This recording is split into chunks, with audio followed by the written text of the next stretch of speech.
Ya, belum setahun menjabat, penetapan Bupati Pati Sudewo dan Wali Kota Madiun Maidi sebagai tersangka menambah daftar kepala daerah yang terjerat kasus korupsi menjadi 7 orang. Jadi mereka seolah lupa ya dengan janji jabatannya, padahal terpilih langsung oleh rakyat. Lalu bagaimana tanggung jawab mereka jika tidak dipilih secara langsung?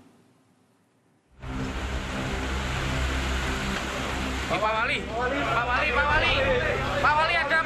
Inilah Wali Kota Madiun, Maidi, sesaat keluar dari kantor polisi Resor Madiun, Jawa Timur. Lalu Bupati Pati Sudewo usai diperiksa di Mapolres Kudus, Jawa Tengah. Ada satu kesamaan, mereka bungkam saat dihujani pertanyaan. Penangkapan 2 kepala daerah di waktu bersamaan oleh Komisi Pemberantasan Korupsi menambah daftar kepala daerah yang terjerat kasus. Sebelumnya ada 5 kepala daerah periode 2025-2030 yang terjerat kasus korupsi. Agustus 2025, Bupati Kolaka Timur, Abdul Aziz, ditangkap atas kasus suap pembangunan RSUD. 3 bulan berselang, Gubernur Riau, Abdul Wahid, terkait dugaan pemerasan jabatan di lingkup pemerintah Provinsi Riau. Kurang dari sepekan, Bupati Ponorogo, Sugiri Sancoko dengan kasus serupa suap jabatan dan proyek. Di penutup tahun 2025 ada Bupati Lampung Tengah Ardito Wijaya atas hadiah pengadaan barang dan jasa, serta Bupati Bekasi Ade Kuswara Kunang terima imbalan uang muka proyek. Akan memenuhi kewajiban saya dengan sebaik-baiknya dan seadil-adilnya.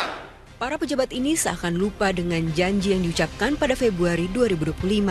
Padahal mereka dipilih langsung tetapi dengan mudah mengingkari sumpah janjinya.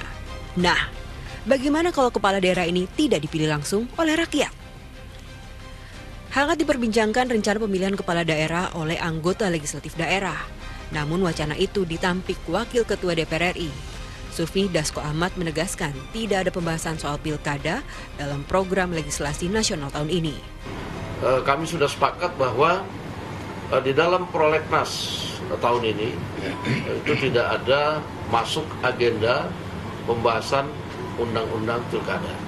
Nah, sehingga sudah disampaikan oleh pimpinan Komisi 2 beberapa hari yang lalu bahwa di DPR sampai saat ini dan kemudian belum ada rencana kami untuk kemudian membahas undang-undang pilkada yang kemudian wacana di luar yang katanya ditetapkan atau dipilih kepala daerah dipilih oleh DPRD. Nah itu belum masuk agenda dan belum terpikirkan untuk membahas hal itu. Tidak masuknya undang-undang pilkada dalam prolegnas tidak membuat wacananya hilang begitu saja.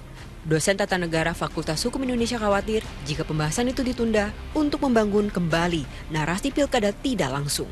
Kenapa yang daerahnya mesti dibahas nanti? Padahal yang kita inginkan adalah konsistensi dan harmonisasi norma. Dan saya khawatirnya begini gitu ya, ditunda pembahasan itu justru untuk membangun narasi lagi soal pilkada tidak langsung, menawar lagi putusan Mahkamah Konstitusi. Justru penundaan itu menunjukkan ketidaksolidan, ketidaksungguhan pada pelaksanaan putusan MK yang sudah terang benderang bahwa pilkada adalah langsung. Alasan yang melatar belakangi wacana pilkada lewat DPRD adalah beban biaya yang mahal, makan waktu, dan rawan konflik. Namun perlu diingat, dasar dari pemilihan langsung oleh rakyat adalah bentuk dari demokrasi dan telah diputuskan dalam Mahkamah Konstitusi nomor 135 tahun 2024 dan implementasi Undang-Undang nomor 32 tahun 2004 tentang pilkada.